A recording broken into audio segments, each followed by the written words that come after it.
Good day, everyone. Today, I am going to tackle the topic of the direct method of teaching. But before the discussion, let me introduce myself to you. I am Angel Kate Cabido, your discussant for this topic. So now, let's discover the background of the direct method. Next slide. So, the background of the direct method is established in Germany and France and originated at the 19th century. It is to attempt to build a methodology around observation of child language learning. And also, the direct method contrasts with grammar translation method, which the direct method of teaching is developed as a response to the grammar translation, which teaches students grammar and vocabulary through direct translations and thus focuses on the written language. Next slide. So the direct method of teaching, which is also called the natural method, the reform method, or the anti-grammatical method, is often used in teaching foreign design. So, other reformers toward the end of the century likewise turned their attention to naturalistic principles of language learning, and for this reason, they are sometimes referred to as advocates of a natural method. And the direct method is still applied today. So, yes, the direct method is still applied today, but not all teachers use it as their pedagogical method of teaching. Next slide. Alright, so he is Maximilian Berlitz. He was a linguist and a founder of the Berlitz Language School. So the Berlitz method is the first non-immersive teaching method and has shaken up traditional language learning styles since its inception. Moreover, the direct method of learning a language involves a non-communicative way that uses target L2 language, which is a step-by-step unlimited process that considers the correct translation to be the most important. The method was developed by Maximilian Berlitz, who migrated from Germany to the United States in 1872.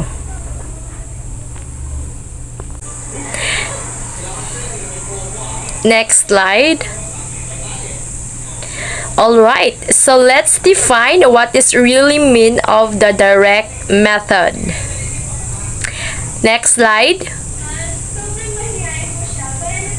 So, a method of teaching language directly establishing a direct or immediate association between experience and expression, between the English word, phrase, or medium and its meaning through demonstration, dramatization without the use of the mother tongue. Next slide. So the direct method, it's sometimes called the natural method. It is not limited to but often used in teaching foreign language, which is the method refrains from using the learner's native language and uses only the target language. And it's named direct because meaning should be connected directly with the target language without translation into the native language. The direct method continues to provoke interest and enthusiasm today, but this is not an easy methodology to use in a classroom situation. It requires small classes and high student motivation, and in the artificial environment of a classroom, it is difficult to generate natural situation of understanding and guarantee sufficient practice for everyone. Next slide. So let's go with the aim or the objective of the direct method. Next slide. So the first aim or the objective is that the direct method aims to build a direct relation between experience and language, word and idea, thought and expression. Second, learn how to communicate in the target language. Third, learn to think in the target language. This method intends for students to learn how to communicate and think in the target language. Next slide. And fourth, this method is based on the assumption that the learner should experience the new language in the same way as he or she experienced his or her mother tongue. Fifth, so to use correct pronunciation. Sixth, emphasize on listening and speaking. And the last is no translation.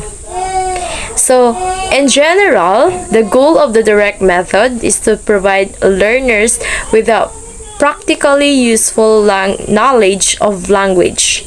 So, they should learn to speak and understand the target language in everyday situation. Next slide. So let's get to know the features and characteristics of the direct method. Next slide. So the direct method is the second language for instruction is taught, but it is no interference of mother tongue. Also, this method uses only the target language, and everyday vocabulary and sentence are taught. In this area, our learners will think and speak while using the same medium. Next slide. So another feature is concrete vocabulary is taught through demonstration, objects, and picture. Abstract vocabulary is taught by association of ideas. And the grammar is taught by using an inductive approach. Additionally, another characteristics is oral communication skills are focused carefully in class. So in this area, the method emphasizes on oral practice for everyone. Speech is very important in the direct method. So next slide. So another 4 characteristics of the direct method is both speaking speech and listening comprehensive are taught. New teaching points are produced orally, and classroom instructions are conducted exclusively in the target language, and the teaching learning process is carried out in the English environment. Next slide. Alright, here we go with the principles of the direct method. Next slide. So first is the classroom instructions are conducted exclusively in the target language. So one of the principles is the native language should not be used in the classroom. The principle is reading a target language should be taught from the beginning of language instructions. However, the reading skill will be developed through practice with speaking. Language is primary speech. Culture consists of more than the fine arts. Next slide. So second is the only everyday vocabulary and sentences are taught during the initial phase. Grammar, reading, and writing are introduced in intermediate phase. So in this area, the teacher should demonstrate, not explain or translate. It is desirable that students make a direct association between the target language form and the meaning. Next slide. So oral communication skills are built up in a carefully graded progression, organized around question and answer, exchanges between teachers and students in small intensive classes. So students should learn to think in the target language as soon as possible.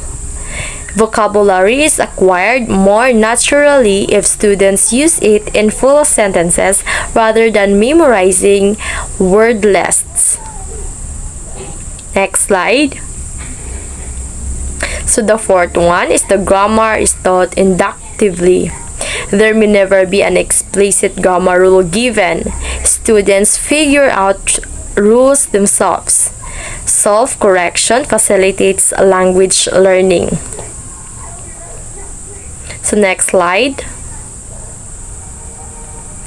And the concrete vocabulary is taught through demonstration, objects, and pictures.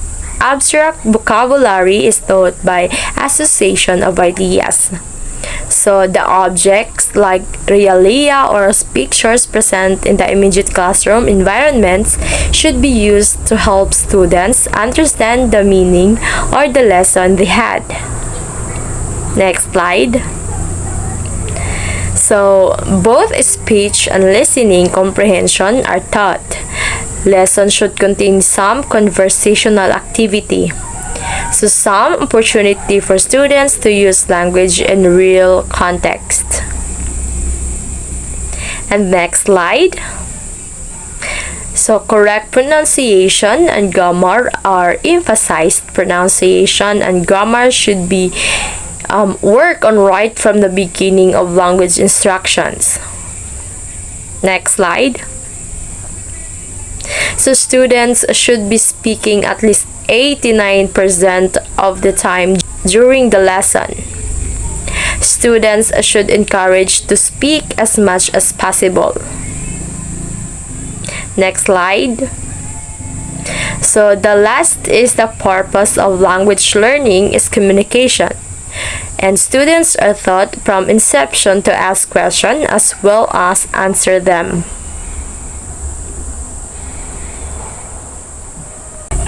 Next slide.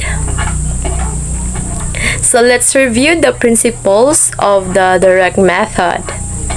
Next slide. So the first question, what are the goals of teachers who used the direct method? So teachers who use direct method intend students to learn how to communicate in the target language. In order to do this successfully, students should learn to think in the target language. Next slide. So what is the role of teachers and what is the role of the students? So teachers direct the class activities. The student's role is less passive than grammar translation method. The teacher and the students are more like partners in the teaching learning process. Students should very active. Oral communication skills are emphasized and there is a large amount of learner-to-learner interaction. Next slide. So the third question is what are some characteristics of the teaching or learning process? So the teacher introduces a new target language, word and phrase, and demonstrate the meaning through the use of realia, pictures, or pantomime. Teacher never translate into students' native language. Students speak in the target language a great deal and communicate as if they were in a real situation. Next slide. So another one is that grammar is taught inductively. That is, the students are presented with examples and they figure out the rule or generalization from the examples. And next slide. So another question is what is the teacher-student interaction and what is the student-student interaction?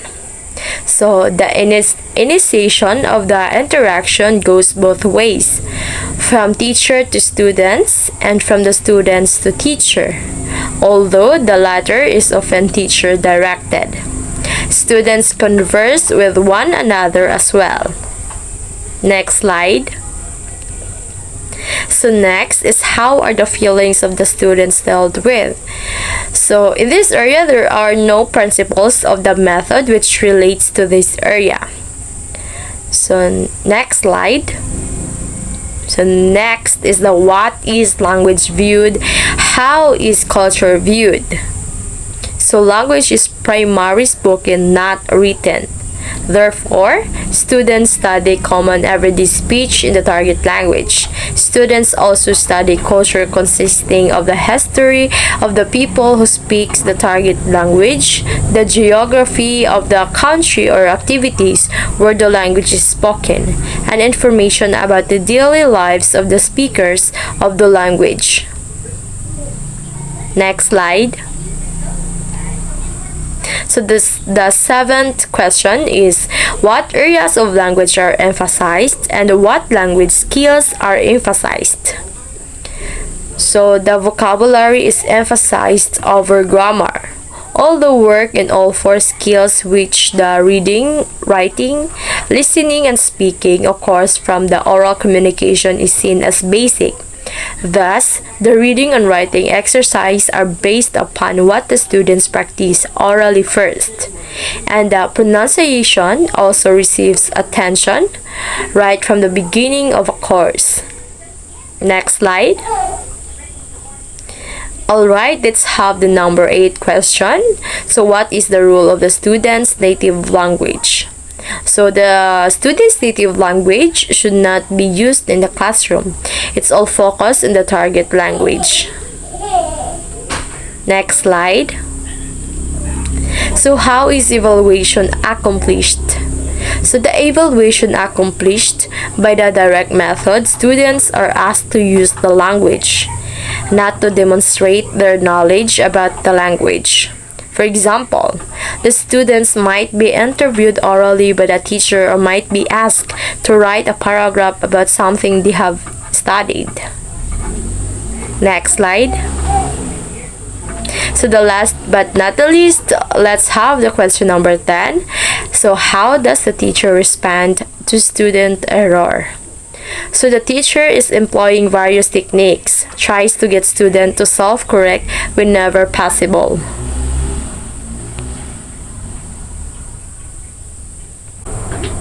Next slide. So next is the techniques of the direct method. So what are the techniques? Next slide. So first is reading aloud. So students take turns reading sections of a passage, play or dialogue out loud.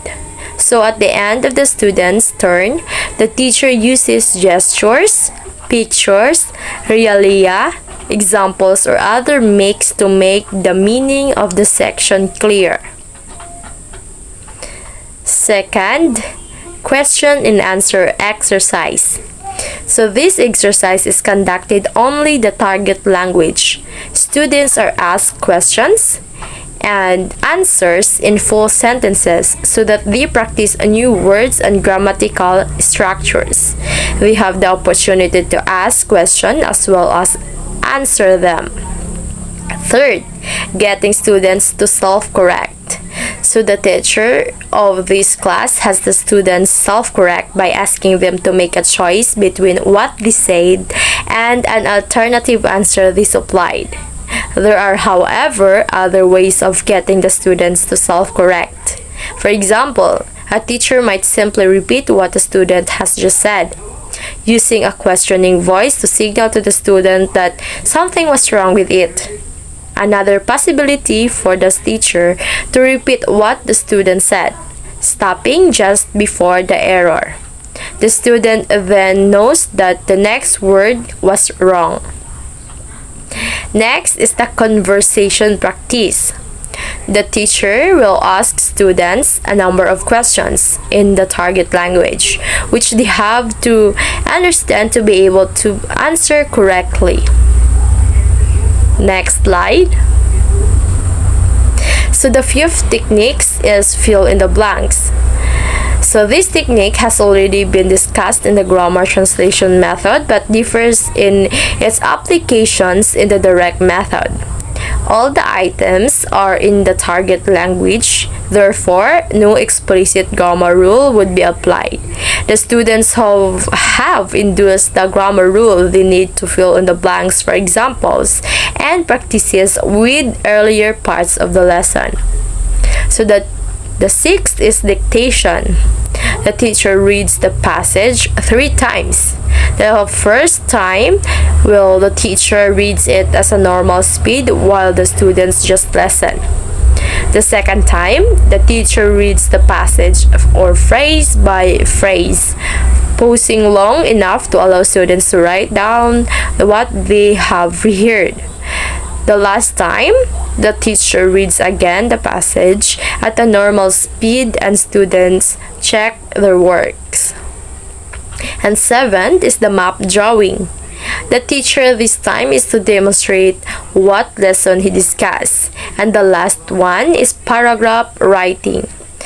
Paragraph writing, students could have this from memory, or they could have used the reading passage and the lessons as a model. Next slide. So in the direct method, these principles are seen in the following guidelines for teaching oral language, which are still followed in contemporary Berlitz School, which the teacher and students never translate, they demonstrate, never explain, instead act, never make a speech, instead ask questions, never imitate mistakes, instead correct, never speak with single words, it should be used sentences, never speak too much, make students speak much, never use the book, instead use your lesson plan, never jump around, instead follow your plan, never go too fast, keep the pace of the students, never speak too slowly, instead speak normally, never speak too quickly, instead speak naturally, never speak too loudly, instead speak naturally, never be impatient, just be easy. Next slide. So the advantages of the direct method. Next slide. So these are the advantages of the direct method. It teaches the language and doesn't teach about the language. Due to its emphasis on speech, it is better for students who have a need of real communication in English. And teaching vocabulary using visual aids, which is still widely used today when teaching English to speakers of other languages. Next slide. So it makes the learning of English interesting and lively by establishing direct bond between a word and its meaning. And also, it is an activity method facilitating alertness and participation of the pupils. And through this method, fluency of speech, good pronunciation, and power of expression are properly developed. Next slide. So, disadvantages of direct method. Next slide. So these are the disadvantages of the direct method. First, it works on the assumption that a second language is learned exactly the same way as the first. It is hard for public schools to integrate it. Classroom size, time, and teacher background, native speakers or native-like fluency made such a method difficult to use. And there are many abstract words which cannot be interpreted directly in English, and much time and energy are wasted in making attempts for the purpose. Next slide. The method ignores systematic written work and reading activities, and sufficient attention is not paid to reading and writing. And there is dearth of teachers trained and interested in teaching English in this method. Also, this method may not hold well in higher classes where the translation method is found suitable. Next slide. So the critics of the direct method. So the direct method was quite successful in the private language schools, such as those of the Berlitz chain, where paying clients had high motivation and the use of native speaking teachers was the norm. But despite pressure from proponents of the method, it was difficult to implement in public secondary school education. It overemphasized and distorted the similarities between naturalistic first language learning and classroom foreign language learning, and failed to consider the practical realities of the classroom. So in addition, it lacked a rigorous basis in applied linguistic theory, and for the reason, it was often criticized by the more academically based proponents of the reform movement. The direct method represented the product of enlightened amateurism. It was perceived to have several drawbacks. First, it required teachers who were native speakers or who had native-like fluency in the foreign language. It was largely dependent on the teacher's skill rather than on a textbook, and not all teachers were proficient enough in the foreign language to adhere to the principles of the method. Critics pointed out that strict adherence to direct method principles was often counterproductive, since teachers were required to go to great lengths to avoid using the native tongue, when sometimes a simple brief explanation in the student's native tongue would have been a more efficient route to comprehension.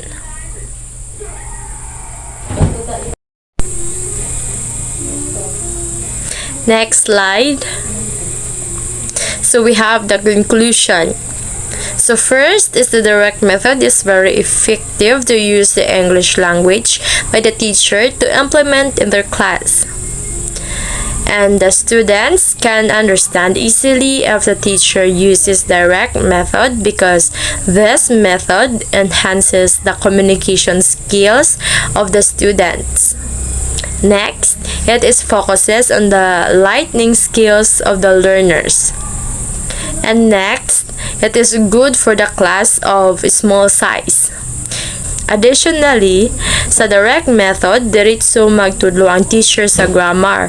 Then, ulahin na ang explanation.